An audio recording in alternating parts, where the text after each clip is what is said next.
Senhor nosso Deus, nós queremos nos aproximar, Senhor, da Sua presença santíssima, através do Seu Filho Jesus, nosso Salvador.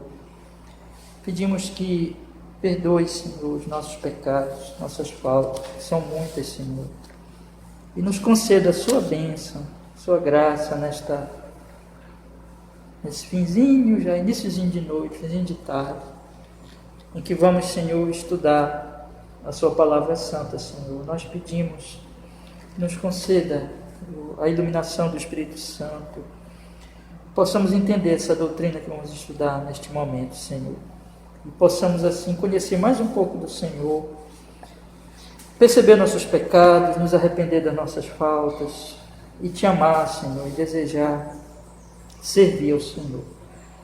E que essa classe seja muito abençoada, Senhor, essa classe de membresia, estudo bíblico, e a nossa igreja, que todos os irmãos também que vierem ouvir esses estudos, essa gravação, em nome de Jesus, nós oramos assim. Louvado seja o Seu nome. Em Cristo oramos e agradecemos. Amém e amém.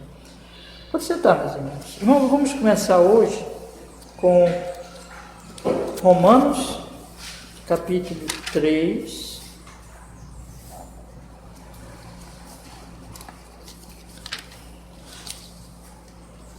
Romanos, capítulo 3.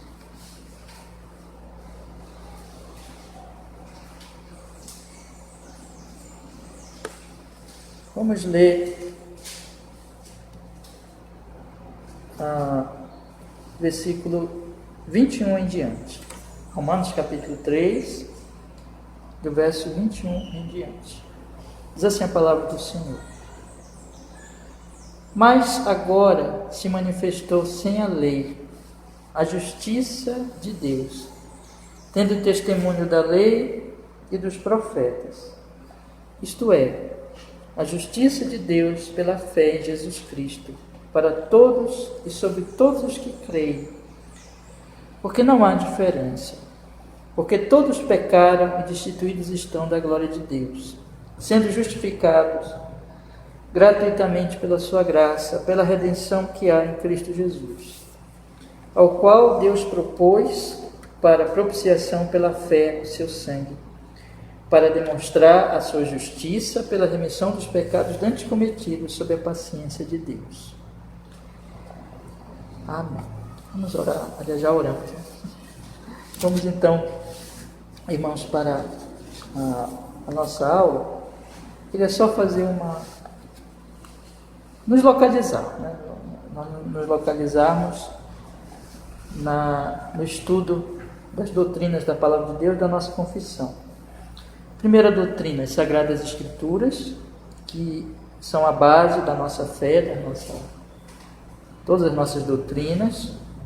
Lembrando sempre que existe a revelação geral na consciência, aliás, na criação e na nossa consciência. Mas os homens negam essa revelação. Existe a revelação especial, que é através das Escrituras. O centro dela é Jesus, e a palavra nos aponta para Cristo como Salvador, que Deus deu ao seu povo eleito. Nós estudamos sobre Deus e a Santíssima Trindade, estudamos um pouco, na verdade, bastante superficialmente, os seus atributos, e vimos a sua soberania, santidade, justiça, poder, todos os seus santos atributos, e vimos que Ele é um único Deus, uma única essência, uma única divindade, mas três pessoas. Vimos, meus irmãos, que esse Deus decreta todas as coisas, e começamos a estudar o cumprimento dos decretos de Deus, que envolve as três grandes verdades sobre a criação, providência e redenção. Deus criou todas as coisas do nada, não existia nada, somente Ele, mas Ele criou tudo pela Sua palavra. Deus está dirigindo e guardando, e assim, sustentando, governando todas as coisas, que essa é a doutrina da providência. Ele não é um Deus ausente, mas presente. Vimos que Ele criou o homem santo, um homem com toda a capacidade de obedecê-lo, mas o homem caiu, e o pecado então corrompeu o homem e trouxe sobre ele toda a maldição, e que isso passou a toda a raça, porque Adão era o nosso representante. E é terrível a situação, o homem não pode se salvar. O pecado, todos já nascem com o pecado de Adão, todos já nascem com a corrupção original. A depravação total quer dizer que o pecado contaminou todas as partes do ser humano e ele não pode se voltar para Deus, e as justiças dele são imundície. A situação dele é grave, como nós lemos naquele parágrafo, que ele sofre então maldições temporais, ou seja, desta vida, e eternas, né? Quando ele morre, então ele vai para o inferno, ele não pode fazer nada para se salvar. Mas graças ao Senhor, nós começamos a estudar sobre a aliança de Deus. Vimos as 3 alianças a semana passada, né? Que é o pacto de obras, que Deus então fez com Adão, para que, se ele cumprisse, ele e toda a raça estariam então ali vivendo, mas se ele quebrasse, ele morreria com toda a raça, e foi isso que ele fez. Esse pacto não pode mais ser mudado, não traz salvação. Mas vimos que existe o pacto da graça, que Deus faz com o seu povo, tendo mediador, Jesus, e que esse Jesus cumpriu o pacto de obras, viveu uma vida santa e morreu por nós na cruz do Calvário, e que ele então é o mediador, ou seja, aquele que nos liga com Deus, e que é chamado de pacto da graça porque é de graça mesmo. Então nós temos apenas que crer, que confiar no Senhor Jesus, somente a fé. Mas não foi de graça para ele, ele teve que morrer, ele teve que vir aqui, viver uma vida santa e morrer na cruz por nossos pecados. E vimos, meus irmãos, que esse pacto ele está assentado sobre o pacto eterno entre o Pai e o Filho. Podemos também, claro, dizer o Espírito Santo, que é o chamado pacto da redenção, né? Onde ali o Pai e o Filho acordaram que o Filho viria sofrer, salvar os eleitos, e que ele iria ser recompensado, realmente tendo ali os eleitos como recompensa, a salvação deles como recompensa. Eles seriam o povo dele, o povo de Cristo, ele seria o cabeça de uma nova raça. Então ele é o segundo Adão, ele veio fazer aquilo que Adão não fez, né? E nos salvar e nos redimir. E hoje, irmão, nós vamos começar a estudar sobre Jesus, sobre Cristo mediador. Esse capítulo aqui, capítulo 8, vamos dar uma olhada aí.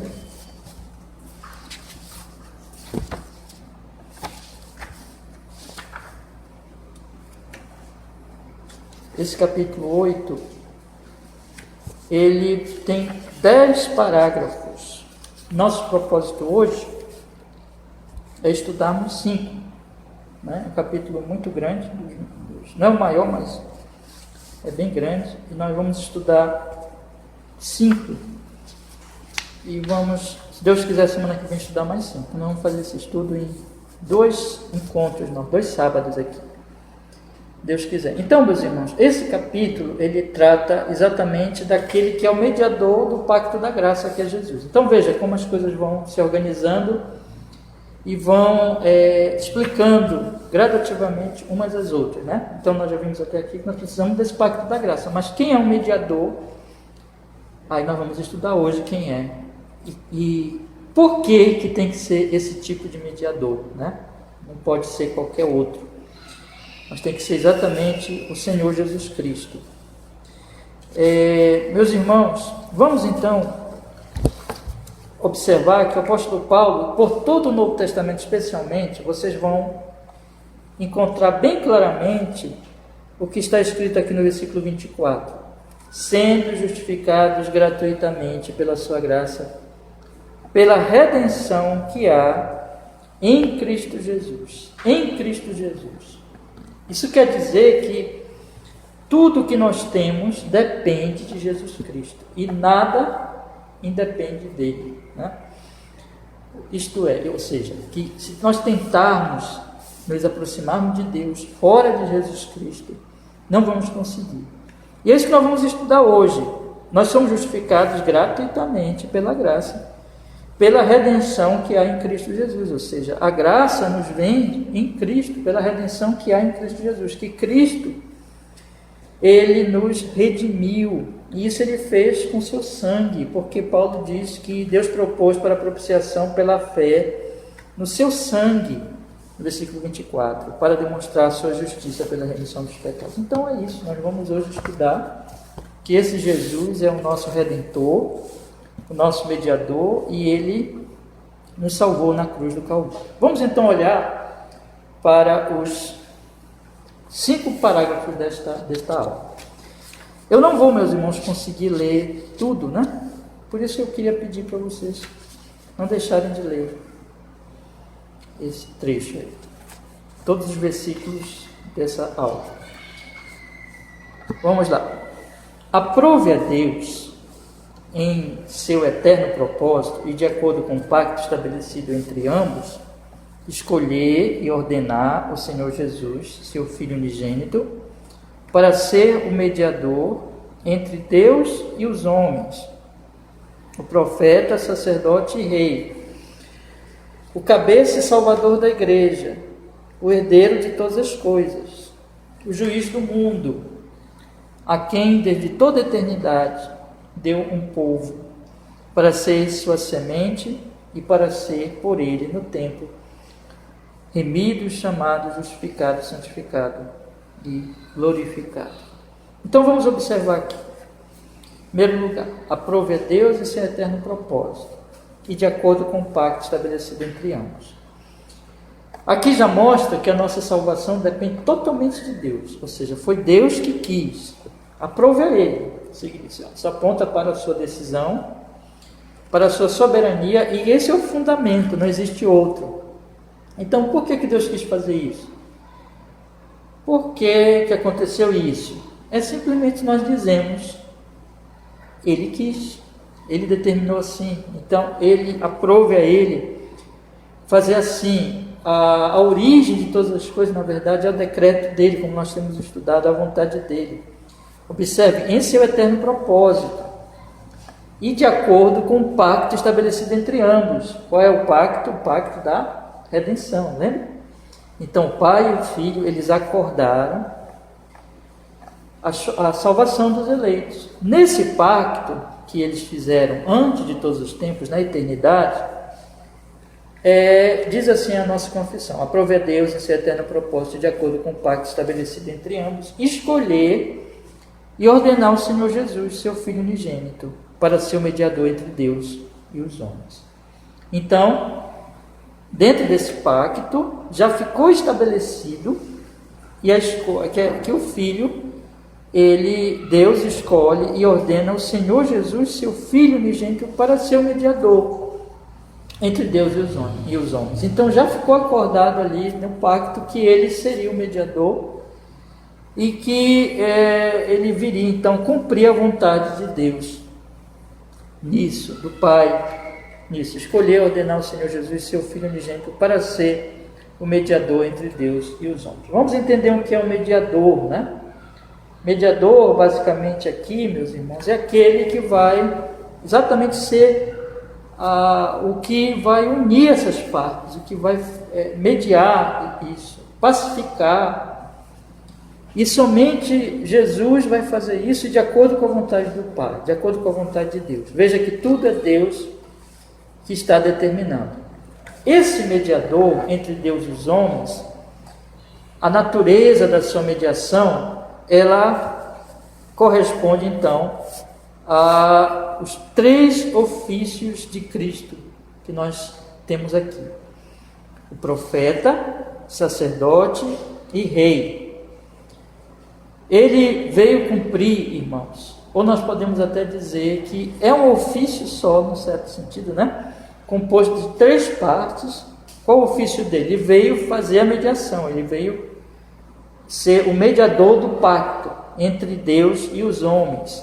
E dentro dessa mediação, ele cumpre esses 3 papéis, podemos também dizer assim. Ele é um profeta, ele é um sacerdote, ele é um rei. O que é um profeta? Um profeta é aquele que vem trazer a palavra de Deus. E Jesus, por todo a Bíblia, especialmente mais explicado isso no Novo Testamento, o Antigo Testamento, os ensinos vão sendo dados aos pouquinhos, é um pouco velado, mas o Novo Testamento é claro, né? Então, o que está velado no Antigo Testamento vai ser confirmado e esclarecido no Novo Testamento. E, na verdade, então, não há contradição entre os dois, mas há harmonia entre os dois testamentos. Então, nós temos aqui que dentro da Bíblia, o Senhor Jesus Cristo, ele vai ser estabelecido como esse profeta que viria. Então, o que um profeta faz? O profeta traz a palavra de Deus. Só que Jesus, ele é o profeta. E é um detalhe aqui, nesses 3 papéis que ele vai exercer no seu ofício de mediação, ou podemos colocar de outra forma também, né? Chamar de 3 ofícios, mas eu acho melhor chamar dos papéis do ofício, que é em si, né, o ofício de mediação. Jesus vai cumprir esses ofícios que já tinham lá no Antigo Testamento. Então você vai encontrar no Antigo Testamento profetas, sacerdotes e reis. Todos esses ofícios lá, eles eram, irmãos, então, tipos de Cristo. Então, deixa eu explicar para vocês o que é um tipo, né? Então, os tipos, eles vão aparecer no Antigo Testamento e eles são pessoas, acontecimentos, ou mesmo objetos, que eles vão, e até mesmo animais, né? Que eles vão como que ilustrar aquilo que Deus vai cumprir no Novo Testamento. Então, por exemplo, Jesus é chamado Cordeiro de Deus que tira o pecado do mundo. Nós sabemos da morte dos animais. Então, aqueles animais eram o tipo de Cristo. E assim também, todos os profetas, todos os sacerdotes e todos os reis do Antigo Testamento eram tipos de Cristo, ou seja, eles estavam como que ilustrando, e aí nós dizemos, né, tipificando aquilo que Cristo iria cumprir. Então, Arão era um tipo de Cristo. Davi era um tipo de Cristo. Arão, sacerdote. Davi, rei, né? E Moisés era um tipo de Cristo, profeta, né? E Moisés profetiza, virá um profeta como eu, né? E a ele vocês devem ouvir. Então isso é uma profecia sobre Jesus. Então, esses ofícios, eles estavam no Antigo Testamento já. O profeta, então, ele é aquele que traz a palavra, traz a revelação de Deus. E é claro que o profeta por excelência é o próprio Cristo. Então Cristo é que é o profeta, ele é o verbo, ele é a palavra de Deus, né? E na verdade os antigos profetas, eles já estavam sendo inspirados pelo próprio Cristo, né? Isso nós podemos também dizer, afirmar. E sacerdote, o que é um sacerdote? Sacerdote é aquele que faz como que o inverso. O profeta traz a palavra de Deus ao povo. O sacerdote, ele media, ele faz a mediação, ele vai representar o povo, ele vai interceder, ele vai orar a Deus pelo povo. Então ele faz como que o caminho inverso. O profeta traz a palavra de Deus e o sacerdote leva a Deus ao povo. Aliás, leva o povo a Deus, intercede pelo povo. Então ele faz isso com sacrifícios. E Jesus é, então, profeta, aquele que é a palavra que traz o conhecimento de Deus. E aquele que, sendo sacerdote, ele oferece sacrifício, mas não é um sacrifício de animais como os antigos sacerdotes, mas o dele mesmo, ele se sacrifica por nós. O sacrifício dele é o seu próprio corpo, é o seu próprio sangue, é a sua própria vida. O terceiro ofício é de rei. Rei, ele então vai reinar. Os reis antigos faziam o quê? Governavam o povo, reinavam sobre o povo, comandavam na guerra e protegiam o povo, guiavam e protegiam o povo. E é isso que Jesus vai fazer. Ele é aquele rei que vai nos governar e vai nos proteger dos inimigos e vai nos levar até a vitória final. Então ele é o nosso rei. É um rei vencedor, ou mais que vencedor até, podemos dizer, né? Então ele não vai perder essa guerra, é o verdadeiro rei. Eu tenho falado muito aqui sobre, na exposição de domingo à noite, que os discípulos, junto com a cultura daquela época, confundiam às vezes Jesus com um Messias político, né? Queriam um rei desse mundo aqui. Jesus não é um rei desse mundo. Jesus é um rei eterno, do novo reino que virá, né? Então ele é um rei muito elevado, não um reizinho aqui do mundo, né? Davi é o grande tipo de Cristo. Então nós podemos dizer assim, profeta nós temos, todos os profetas são tipo de Cristo, mas podemos dizer que o grande exemplo é Moisés. Sacerdote, nós temos aí Arão, e também o próprio Melquisedeque, né? Que é uma outra ordem e que é o grande também tipo de Cristo, que vai aparecer, por exemplo, aqui explicado na carta aos Hebreus, e o rei é Davi, né? Então esses são tipos, isso tudo então estava ilustrado no Antigo Testamento e se cumpre em Jesus. Jesus então é o mediador, e os três papéis que ele cumpre como mediador, ou os três ofícios, enfim, como os irmãos quiserem entender, o que importa nós entendermos o seguinte: ele é um mediador e ele tem esses três papéis na função de mediador. Ele é o nosso profeta, ele é o nosso sacerdote, ele é o nosso rei. A confissão continua dizendo: é o cabeça e salvador da igreja, o herdeiro de todas as coisas, o juiz do mundo. Tudo isso ele está na função de mediador. Ele passa então a ser o cabeça da igreja, né? Evidentemente ele é o rei, mas ele é o rei do quê? Especialmente da própria igreja. Ele é o cabeça da igreja, o herdeiro de todas as coisas e o juiz do mundo. Ele reina não só sobre a igreja, detalhe, mas sobre tudo.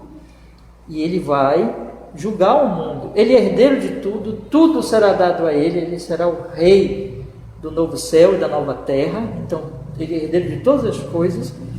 E ele vai julgar a humanidade e os anjos dentro também dessa função de mediador. Ele vai ser o juiz, né?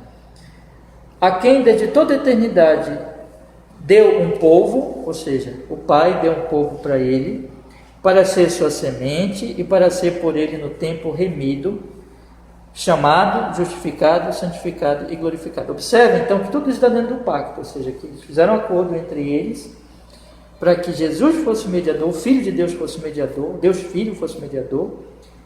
Ele viesse então cumprir essa função de profeta, sacerdote e rei, sendo cabeça da igreja, herdeiro de todas as coisas, juiz do mundo, e que Deus, desde toda a eternidade, deu a ele o povo que ele veio salvar, que é a igreja, né?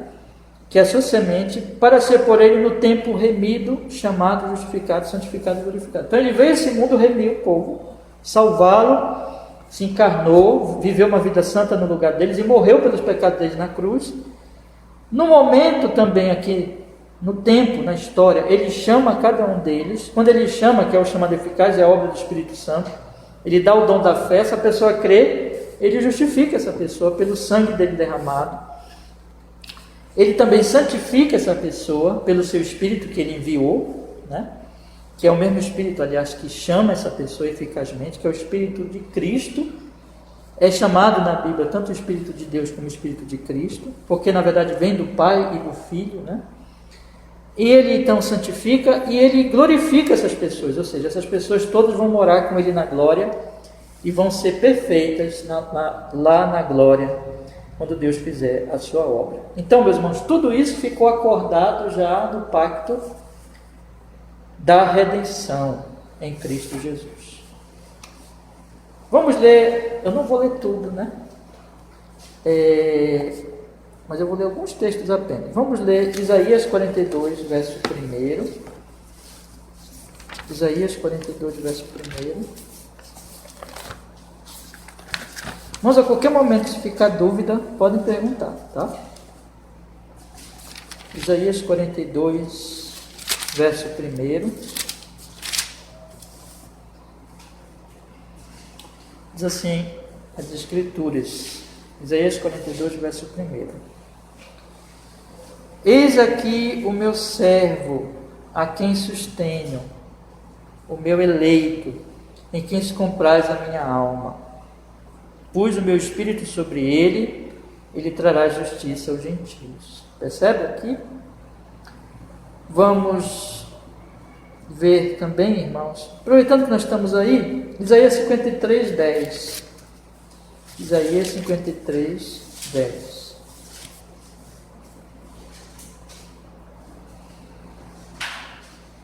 Todavia o Senhor agradou moê-lo, fazendo-o enfermar. Quando a sua alma se puser por expiação do pecado, verá a sua posteridade, prolongará os seus dias, e o bom prazer do Senhor prosperará na sua mão. Veja, verá a sua prosperidade. Ele vai ganhar essas pessoas, ele vai salvá-las. Então isso tudo ficou acordado no pacto da redenção. Irmãos, eu não vou ler os outros textos, mas eu preciso muito que vocês leiam, tá? Não deixe de ler todos esses versículos. Vou ler só mais um, porque isso não posso deixar de ler também, que é o João 17,6. João 17,6. Depois, por favor, leiam os outros, para vocês verem como tem base, como é o que a Bíblia mesmo ensina, isto que nós estamos falando aqui. João 17,6, diz assim em Sagradas Escrituras: manifestei o teu nome aos homens que do mundo me deste, eram teus e tu nos deste, e guardaram a tua palavra. Veja que o Pai deu ao Filho, e isso deu quando? Lá no pacto da redenção. Isso antes de todas as coisas, antes do próprio tempo, né? Na eternidade, antes de tudo. Se é que nós podemos falar assim, antes de tudo, né? Porque é fora do tempo, né? Mas é uma coisa que na verdade para nós é difícil, né? Entender, mas Deus decretou e houve um acordo entre o Pai e o Filho para que realmente esses eleitos foram dados ao Filho, e ele veio aqui salvar, e salvou mesmo, né? Por isso que quando Jesus diz lá no Evangelho de João, nós estamos estudando isso, que nós deveríamos nos alegrar porque ele está voltando para o Pai. Por quê? Porque o fato de ele voltar para o Pai significa que ele cumpriu a missão, né? Então que ele veio salvar essas pessoas e que ele realmente salvou de fato essas pessoas. Vou dar o tema aqui, se vocês quiserem copiar. O tema desse parágrafo é o pacto da redenção e o mediador do pacto da graça, né? O pacto da redenção e o mediador do pacto da graça. Ficou acordado, é claro que houve o pacto entre o Pai e o Filho, que é o pacto da redenção, mas ficou acordado que o Filho seria mediador do pacto entre Deus e os homens, que é o que nós chamamos de pacto da graça, né? Que o pacto da graça, ele está assentado sobre o pacto da redenção. O pacto da redenção é a base do pacto da graça.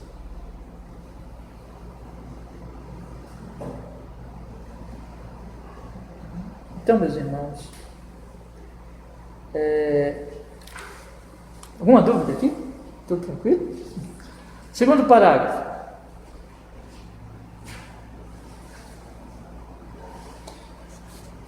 O Redentor, o Filho de Deus, a segunda pessoa da Santa Trindade, sendo verdadeiro e eterno Deus e resplendor da glória do Pai, da mesma substância, igual com aquele que criou o mundo, quem sustenta, da mesma substância, perdão, igual com aquele que criou o mundo, quem sustenta e governa todas as coisas que ele fez, quando chegou à plenitude dos tempos, tomou sobre si a natureza humana, com todas as propriedades essenciais e fraquezas comuns, embora sem pecado.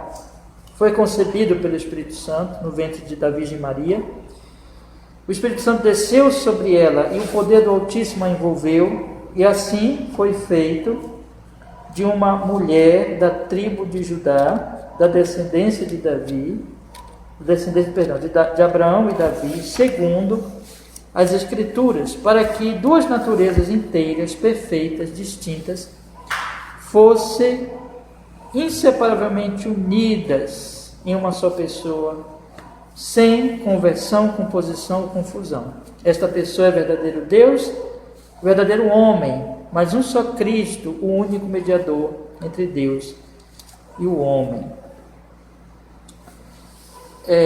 Vamos então entender isso aqui. Aqui nós vamos falar agora de quem é esse mediador. Então veja, nós falamos primeiro que teve o pacto da redenção, sobre o qual está assentado o pacto da graça, né? Em que Cristo é o mediador do pacto da graça. Esse pacto da redenção foi feito lá na eternidade. O pacto da graça cumpriu-se na história, quando Jesus veio morrer aqui por nós. Mas, irmãos, quem é Ele? Podia ser algum de nós? Para ser esse mediador? Não. Tinha que ser Ele.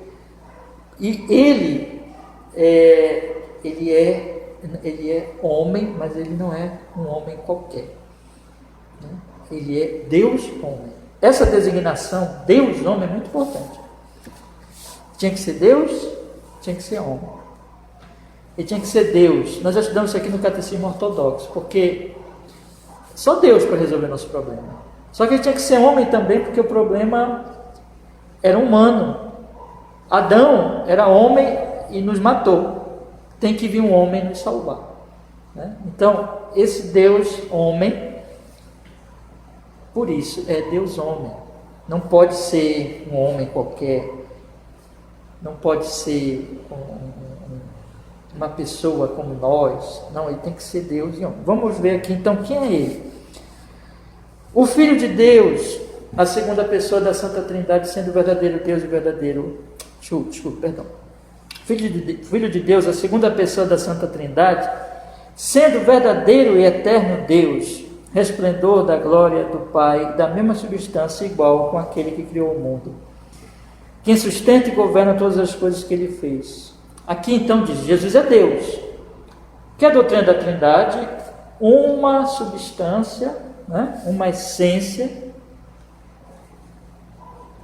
Deus é um, mas ele subsiste em três pessoas.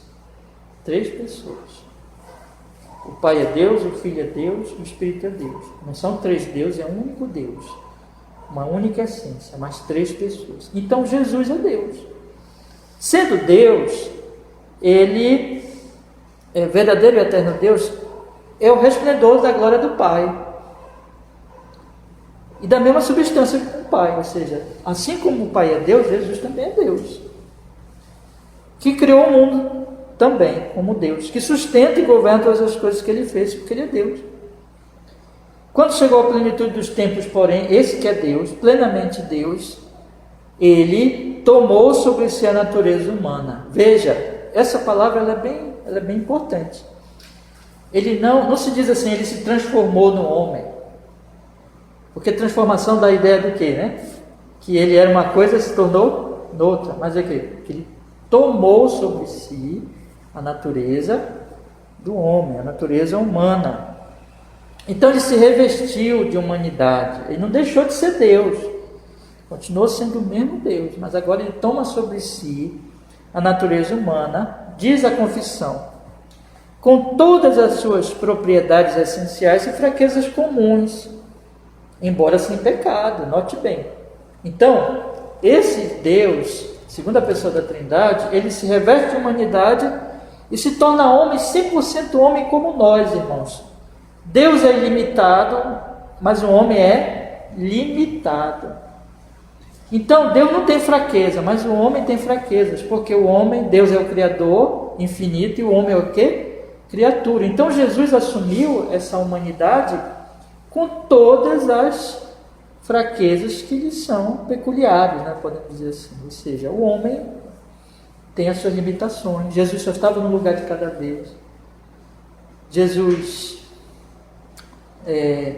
ele tinha as limitações, então nasceu, passou a existir, né? Então ele tinha todas as limitações ali, como você existir no sentido, né, de homens. Ele sempre existiu sendo Deus, mas ali ele nasceu, e nasceu com todas as propriedades, com todas as fraquezas. Foi um bebezinho, teve que crescer, teve que se desenvolver, teve que desenvolver mentalmente, fisicamente. Diz a Bíblia que ele crescia em estatura, né, e graça, estatura e entendimento.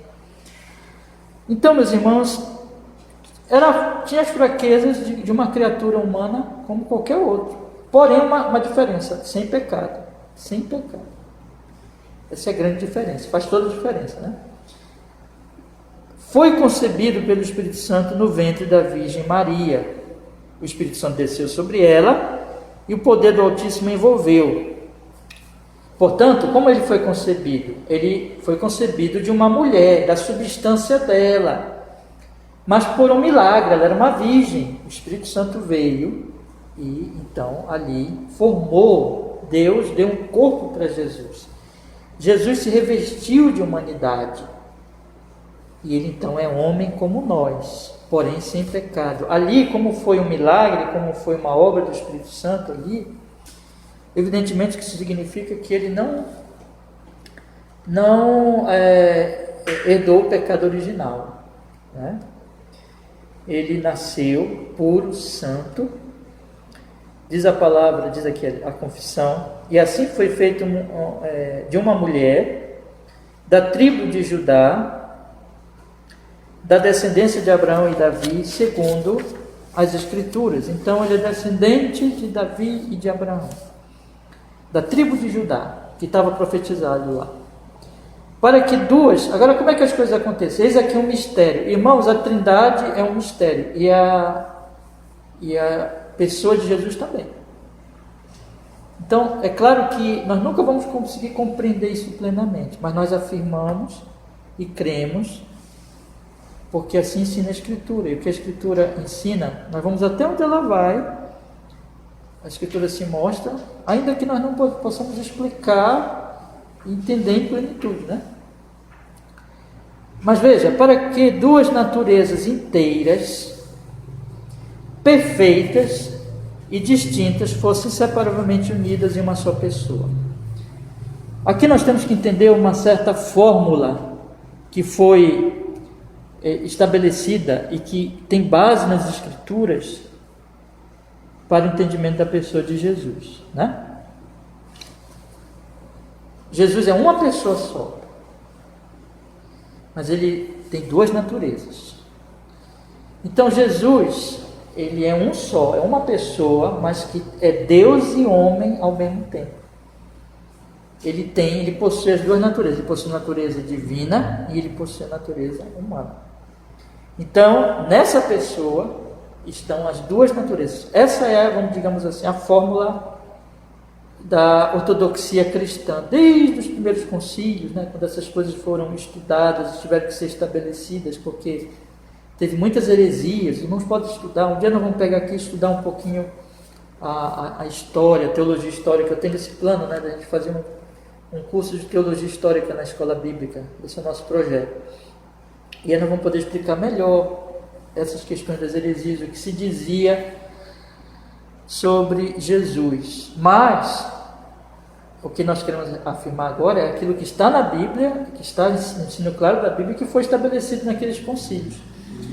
Isto é, que Jesus não são duas pessoas, mas que Jesus é uma pessoa com duas naturezas, divina e humana. E vai explicando a nossa confissão. Sem conversão, sem composição e sem confusão. Aqui seria até interessante vocês anotarem isso, né? Mas estou dizendo que é obrigado a anotar, mas é porque essa explicação é bem importante, né? O que quer dizer sem conversão? Veja, nós estamos dizendo que Jesus é uma pessoa com duas naturezas, né? Sem conversão, o que é isso? Quando nós dizemos que ele é uma pessoa com duas naturezas, nós não queremos dizer que Jesus se converteu de Deus para homem. Deixou de ser Deus para se tornar homem. Não é isso, né?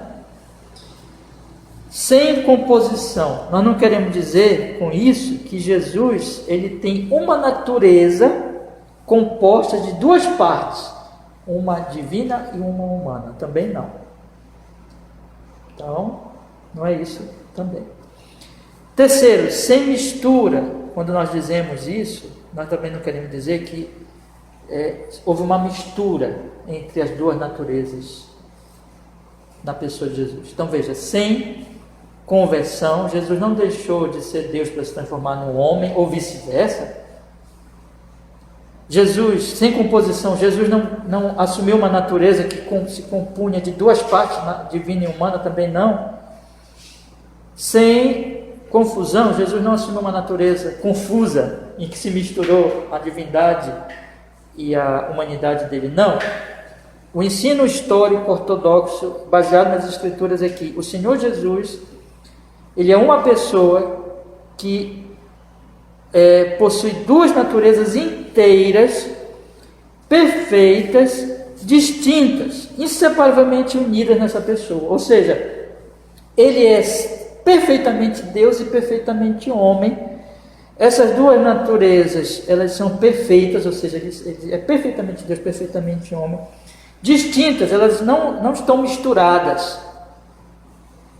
Ele é Deus e homem, essas duas naturezas distintas, não estão misturadas, mas elas estão inseparavelmente unidas nessa pessoa.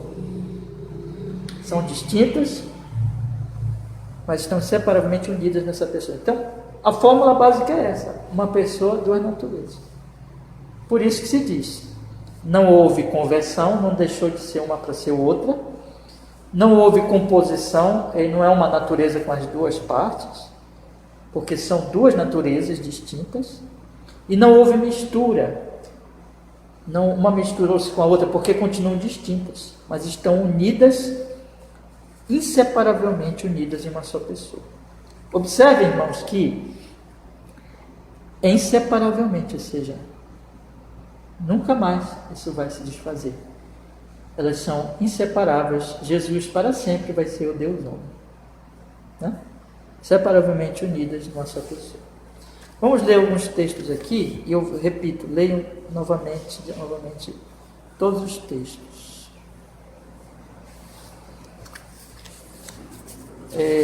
João 1,14.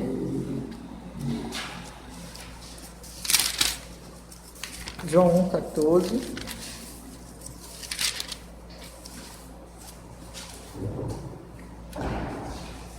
Diz aqui a palavra: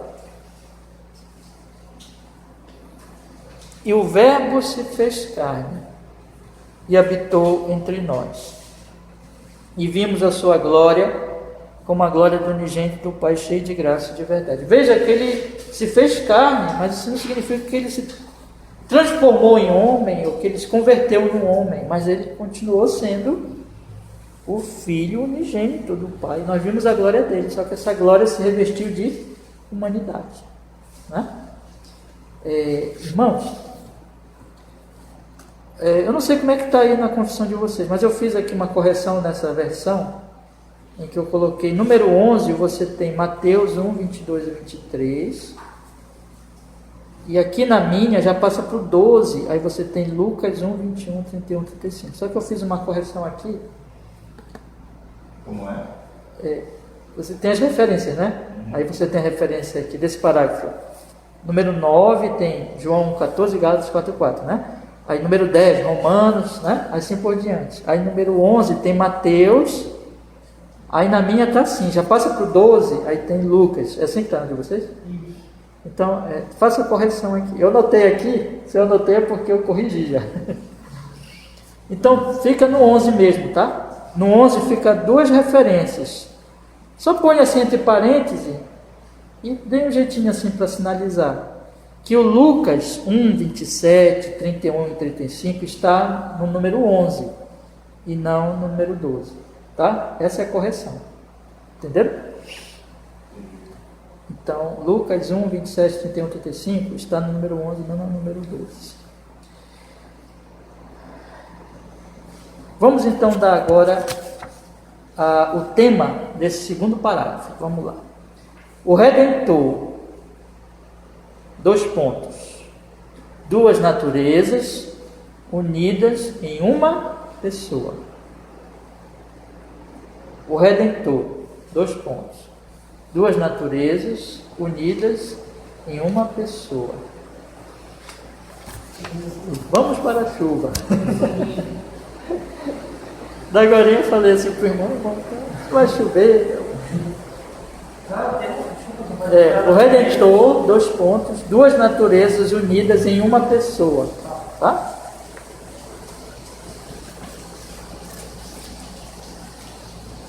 Terceiro parágrafo, meus irmãos. Irmãos, eu tinha programado ir até o 5º. Nós estamos percebendo que tem muitos detalhes importantes, né? Bora ver se eu consigo até o 5º.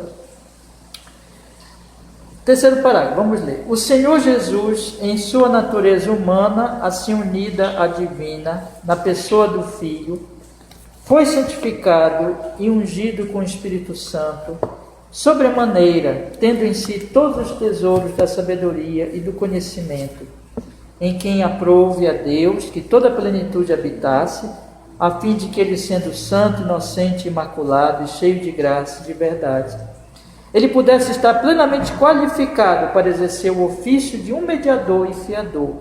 Este ofício ele não tomou para si por conta própria, mas para este foi nomeado por seu Pai, e colocou todo o poder e juízo em sua mão, e lhe ordenou que os exercesse.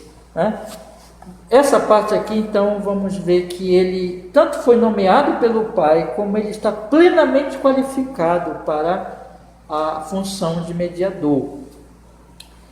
Vou ler e vou explicando as partes. O Senhor Jesus, em sua natureza humana, assim unida à divina, na pessoa do Filho, foi santificado e ungido com o Espírito Santo sobremaneira. Aqui nós vamos aproveitar já e ler João 3,34. Leiam comigo, por favor. João 3,34. Diz a palavra do Senhor.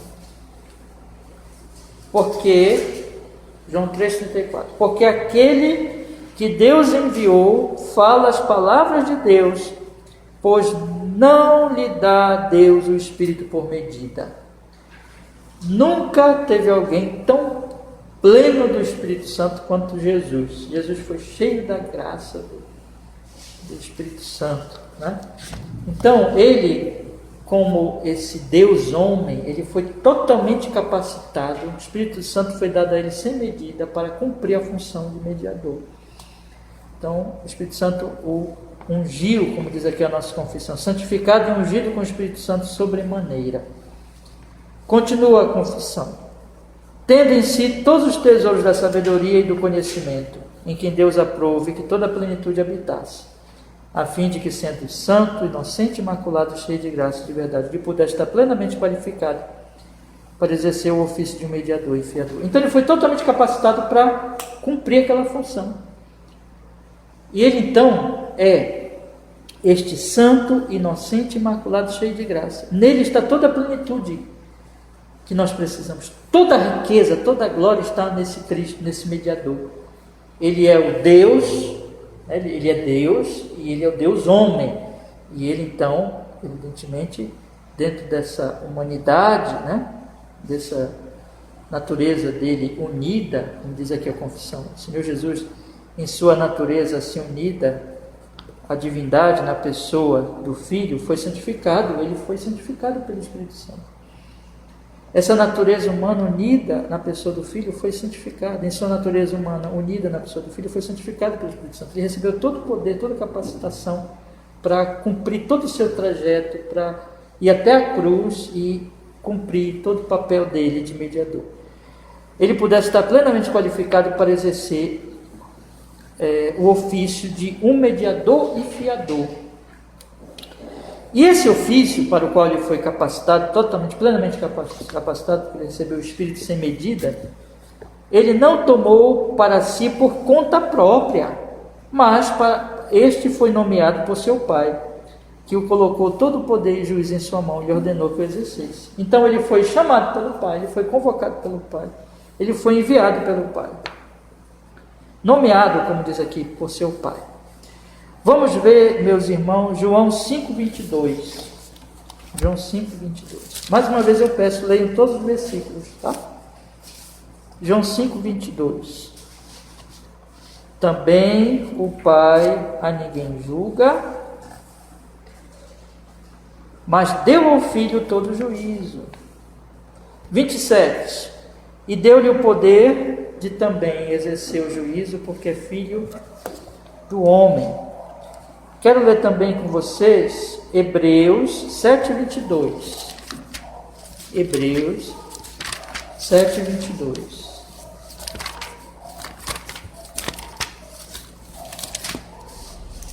Hebreus 7, 22. Diz assim, meus irmãos, a Sagrada Escritura, Hebreus 7, 22. De tanto melhor aliança, Jesus foi feito fiador. E lá no capítulo 5, versículo 5, mesmo Hebreus, irmãos, diz assim, Hebreus 5, 5, vamos ler, por favor, diz assim: assim também Cristo não se glorificou a si mesmo para se fazer sumo sacerdote, mas aquele que lhe disse, tu és meu filho, hoje te gerei. Veja então que aqui fica claro que ele não tomou isso sobre si, mas que ele foi nomeado pelo Pai. Isso significa que não houve desacordo entre o Pai e o Filho, mas na verdade este ofício ele tomou para si por conta, não tomou para si por conta própria, mas para isso foi nomeado por seu Pai. E que nisso ele recebeu o poder de julgar, como ele diz assim, que o Pai deu a ele o poder do juízo. Tudo isso, irmãos, ainda que, claro, como Deus ele é juiz, né? Como Deus ele é juiz, mas aqui na posição de mediador, ele assume esse papel em prol da sua igreja, porque ele é o mediador dos eleitos, no futuro ser o juiz dos ímpios, né? Julgar os homens, e inclusive também ele vai ser o juiz anjos e homens. O tema, esse parágrafo foi mais rápido, né? O mediador, 2 pontos: nomeado pelo Pai e plenamente qualificado para o ofício. Esse é o tema desse terceiro parágrafo, tá? Vou repetir. O mediador, 2 pontos: nomeado pelo Pai e plenamente qualificado para o ofício. Ok? 4º parágrafo, meus irmãos. Este ofício o Senhor Jesus empreendeu muito voluntariamente para que pudesse exercê-lo. Foi feito sujeito à lei, que ele cumpriu perfeitamente e suportou o castigo que nos era devido, que nós devíamos ter recebido e sofrido. E foi feito pecado e maldição por nossa causa, suportando as mais cruéis aflições em sua alma e os sofrimentos mais dolorosos em seu corpo. Foi crucificado e morreu e ficou em estado de morte, mas não viu a corrupção. No 3º dia ele ressuscitou dentre os mortos, com o mesmo corpo no qual ele sofreu, com o qual também ele subiu ao céu, e lá está sentado à destra do Pai, fazendo intercessão, e voltará para julgar homens e anjos no fim do mundo. Então, vamos explicando aqui, vamos lendo aqui, explicando. Este ofício,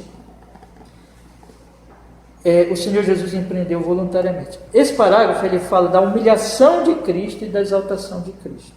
Só que esta humilhação foi voluntária. Ele empreendeu muito voluntariamente para que pudesse exercê-lo, foi feito sujeito à lei. Então veja, Jesus é Deus. Jesus não foi obrigado a fazer isso, né? Ele quis fazer isso. Evidentemente que a vontade do Pai é a vontade do Filho, né?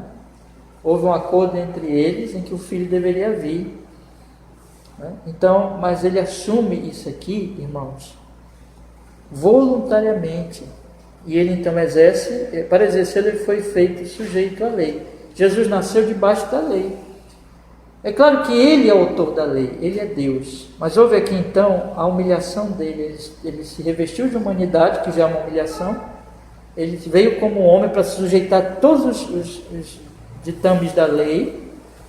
Ele cumpriu perfeitamente a lei e suportou o castigo por nós que nos era devido, que nós deveríamos ter sofrido, e foi feita maldição por nossa causa. Ou seja, ele veio então voluntariamente para ser humilhado.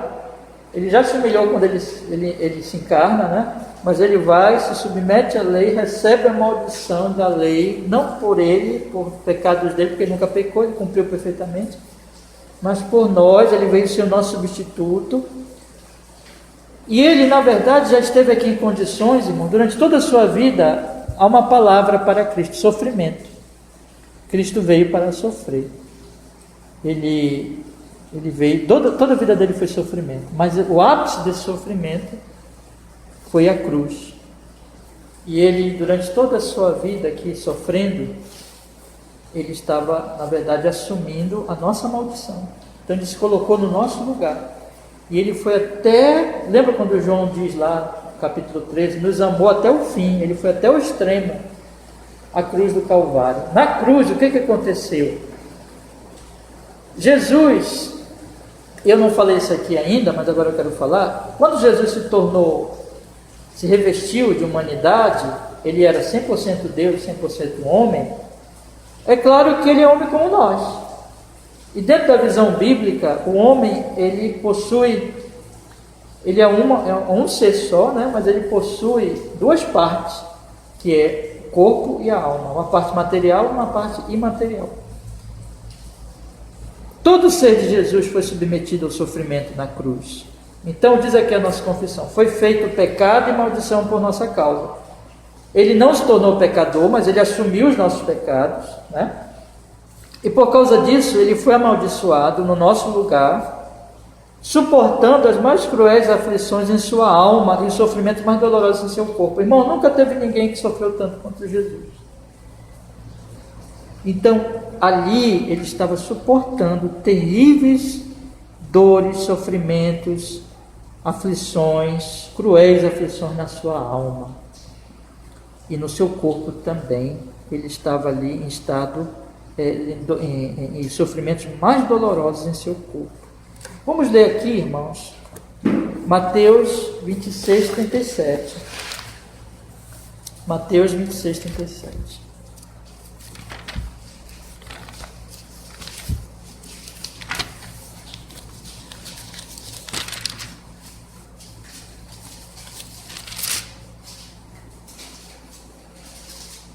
E 38.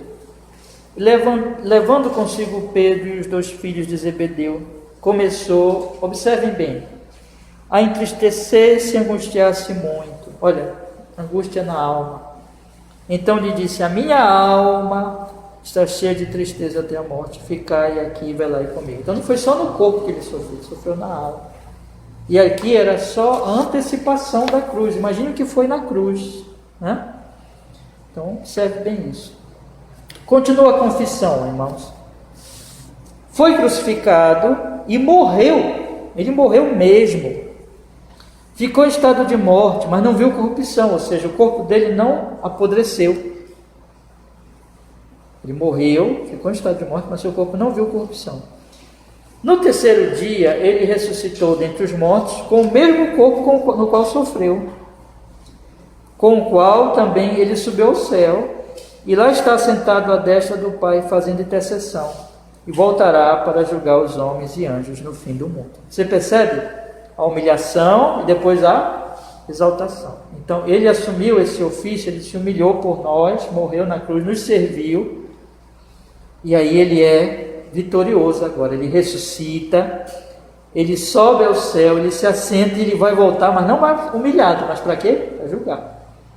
Então, aí temos a humilhação e a exaltação. Então, esse ofício, Jesus fez isso tudo voluntariamente, ele não foi obrigado. E então cumpriu toda a vontade do Pai, né? Então, veja, vamos olhar aqui. Então, ele veio, se humilhou, sofreu, morreu, sofreu terrivelmente na alma e no corpo, morreu, foi sepultado, tudo isso é humilhação, mas aí ele ressuscitou, subiu ao Pai, assentou-se à destra de Deus. Nós estudamos isso no Catecismo Ortodoxo, cada uma dessas partes, o significado delas. E ele voltará para julgar os homens e anjos no fim do mundo, né? Então, vamos ler alguns versículos aqui. Atos 10, 42. Atos 10, 42.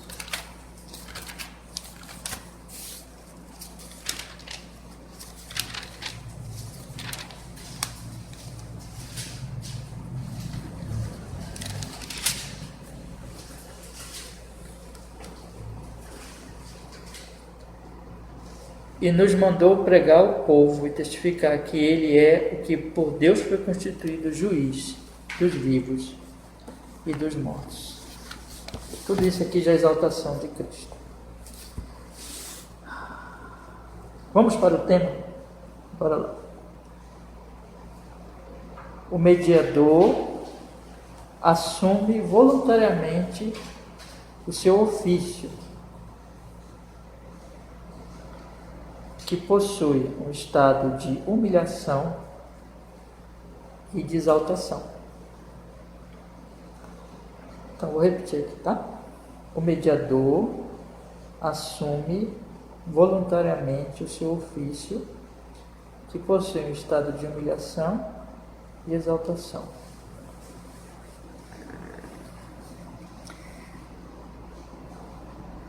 Conseguimos, né? Já está estourado o tempo, mas vamos ler o quinto e a gente encerra. Quinto parágrafo diz assim. Eu sempre estou assistindo, irmão. Vocês viram que eu não pude nem tentar ler todos os versículos, né? Mas para vocês lerem, tá? Quinto parágrafo. O Senhor Jesus, pela sua perfeita obediência e sacrifício de si mesmo, que ele pelo Espírito Eterno uma vez ofereceu a Deus, satisfez plenamente a justiça de Deus, obteve a reconciliação e adquiriu uma herança eterna no reino dos céus, para todos quantos foram dados a ele pelo Pai. Aqui está o resultado da mediação. Veja, ele, que é Deus homem, cumpriu perfeitamente a lei que Adão não fez. E ele se deu em sacrifício de si mesmo pelo Espírito Eterno, ou seja, o Espírito Santo estava todo o tempo ali ele recebeu o Espírito, né, como nós vimos, sem medida, dando graça, acompanhando ali a obra de Cristo, desse mediador, Deus homem. Uma vez ofereceu a Deus, veja, uma vez ele ofereceu a Deus o sacrifício, então ele viveu uma vida perfeita e ele morreu uma vez, não tem que morrer outra, só uma vez. Com isso ele satisfez a justiça de Deus. Alguém pode perguntar assim, como é possível um homem morrer na cruz e pagar pelos pecados de alguém que deveria ir para o inferno e nunca mais sair de lá, eternamente sofrer a danação no inferno, a condenação no inferno? Como é possível? Jesus passou um tempo limitado na cruz. O sofrimento de Jesus, em termos de tempo, foi limitado. Como é possível aquele sofrimento pagar o preço de uma eternidade no inferno? É porque quem estava lá não era qualquer um. Quem estava lá era o Filho de Deus. Era o Deus homem. Totalmente Deus, totalmente homem. Que cumpriu perfeitamente a lei e estava ali dando a sua vida tão valiosa, que tudo aquilo que ele fez, o sofrimento que ele passou ali, as angústias na alma e no corpo, pagou os nossos pecados que nos levariam para a eternidade no inferno. O valor está na pessoa que fez aquilo. É o Filho de Deus, é o Deus homem, entendeu? Por isso que o sacrifício dele paga pelos nossos pecados. E aquilo satisfaz, um único sacrifício. Ele não precisa ficar sacrificando outras vezes, mas um único sacrifício satisfaz plenamente a justiça de Deus. E obteve, ou seja, agora Deus me vê, ele pagou pelos meus pecados, ele assume o meu lugar, ele me substitui, ele vive uma vida santa, ele morre no meu lugar, satisfaz a justiça de Deus. Deus diz assim, eu aceito. E com isso ele obteve a reconciliação e adquiriu uma herança eterna no reino dos céus para todos quanto foram dados a eles pelo Pai. Olha aí, o pacto da redenção, que o Pai deu a ele os eleitos. Então, ele vem morrer na cruz pelos eleitos. Ele paga pelos pecados deles. Ele, com isso, obtém a reconciliação com o Pai. Mas não só isso, irmão. Se fosse isso, já seria, né? Seria algo, assim, glorioso, e que nós ficaremos extasiados. Mas ele conseguiu mais. Ele nos deu uma herança eterna no reino dos céus, para nós, para todos quantos foram dados a ele pelo Pai. Ou seja, não somente ele justificou e reconciliou, mas ele agora torna essas pessoas herdeiras do céu e herdeiras da glória, herdeiras do reino dos céus, para habitar com ele para sempre. Essa é a grande bênção dos crentes, né? Vamos ler aqui, irmãos, dois textos, Hebreus 9,14. Hebreus 9,14.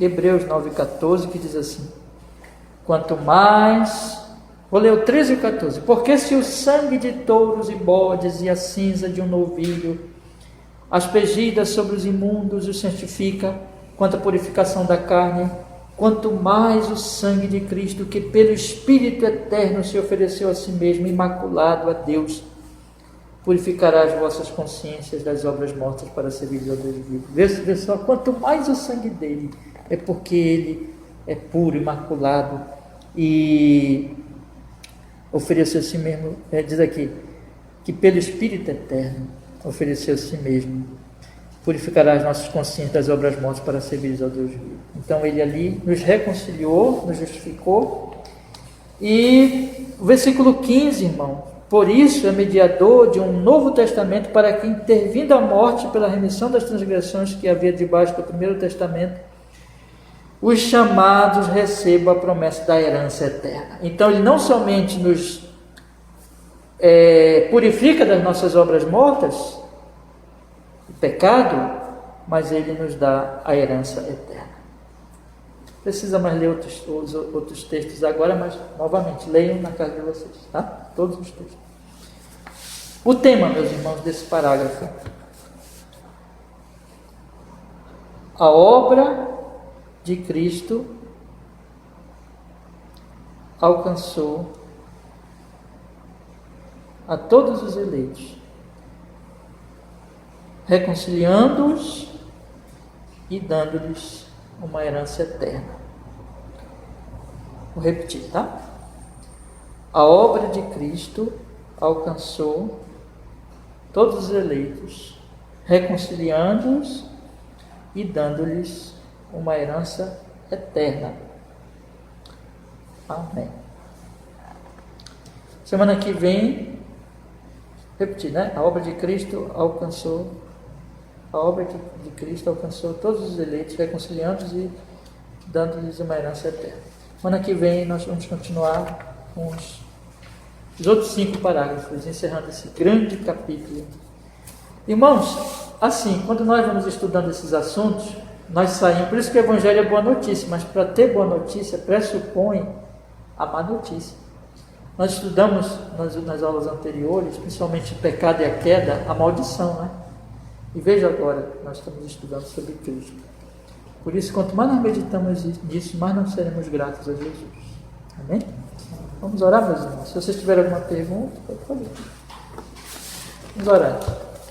Obrigado, Senhor, por estudarmos este assunto tão glorioso. Ó Senhor, tem misericórdia de nós e pelo Espírito Santo opera para que nós possamos entender muito bem esse assunto, conhecer assim o seu amor, a sua graça, a sua obra, o amor do Pai, do Filho e do Espírito na obra da nossa salvação, e sermos-lhes muito gratos e desejarmos cada vez mais obedecer ao Senhor em gratidão, louvando pela grande graça que o Senhor Jesus veio alcançar por nós na cruz do Calvário. Que o seu nome seja cada vez mais louvado, mais honrado em nosso viver, e nós possamos levar essa mensagem aos outros em nome de Jesus. Em Cristo oramos e agradecemos. Amém e amém. Amém, meus irmãos. Uma boa noite, então.